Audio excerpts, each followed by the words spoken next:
নমস্কার বন্ধুরা, আমি চিত্রা। আমার হেসেলের আজকের রান্না ছানার কচুরি। এই ছানার কচুরি করতে প্রথমেই লাগবে এই যে আমি 1 থেকে 150 গ্রাম ছানা ভালো করে জল ঝরিয়ে নিয়েছি। আর এই যে এই রকম কটা কাজু কিশমিশ, আর এই যে 2টো কাঁচা লঙ্কা, এইটুকু আদা, আর এই শুকনো লঙ্কা।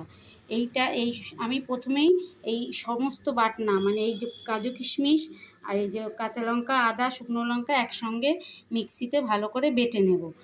আপনারা দেখতে থাকুন। এই যে মিক্সিতে ভালো করে বেটে নিয়েছি। এবার কড়াতে আমি 2 থেকে 3 টেবিল চামচ রিফাইন তেল দিয়েছি।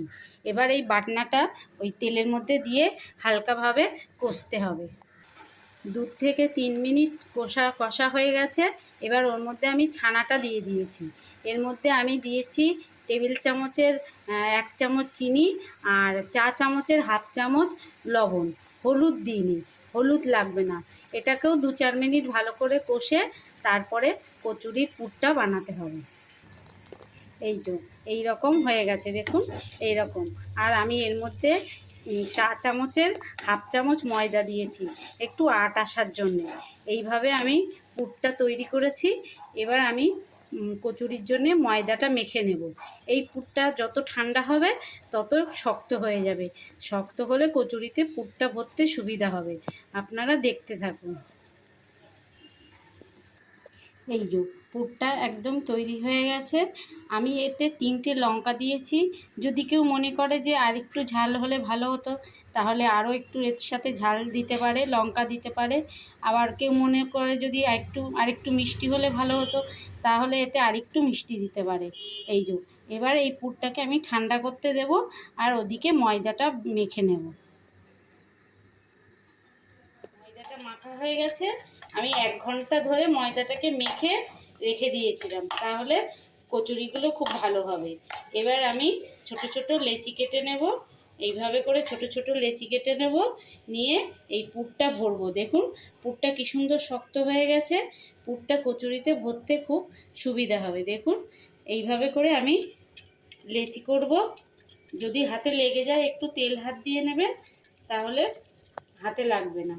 এরকম করে আমি পুরটাকে ভালো করে ভরে নেব। এই যে পুরটা একটু বেশি বেশি দেবেন, তাহলে খেতে ভালো লাগবে। এই যে এইভাবে করে পুরটাকে আমি ভরে নেব। এই যে এই করে সব আমি এইটা পুরোটাই পুর ভরে নেব।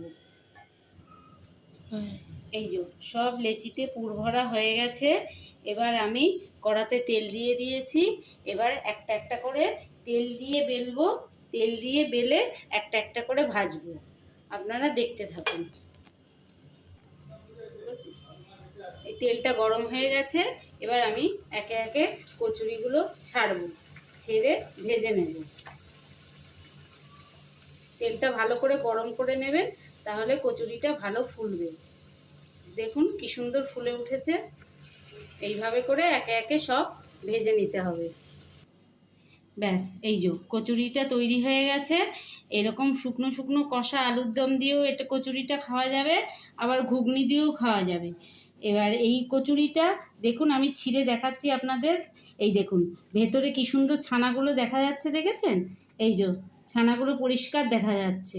এইভাবে করে নেবেন। এই কচুরিটা কোনো পুজোতে, ঠাকুরের পুজোতে রান্না করেও খেতে দেওয়া যায়, ঠাকুরকে ভোগ দেওয়া যায়, আবার বাড়িতে তো করে খাওয়াও যায়। আর আমার জানেন তো একটা ভুল হয়ে গেছে, আমার ছেলে আম দই না লিখে আমের পায়েস লিখে দিয়েছে। ঠিক আছে, আমি আপনাদেরকে একদিনকে আমের পায়েস রান্না করে দেখাবো। আর এই কচুরিটা যদি আপনাদের ভালো লেগে থাকে, ছানার কচুরিটা, তাহলে আপনারা করে খাবেন। আর অবশ্যই আমাকে জানাবেন ছানার কচুরিটা কেমন হয়েছে।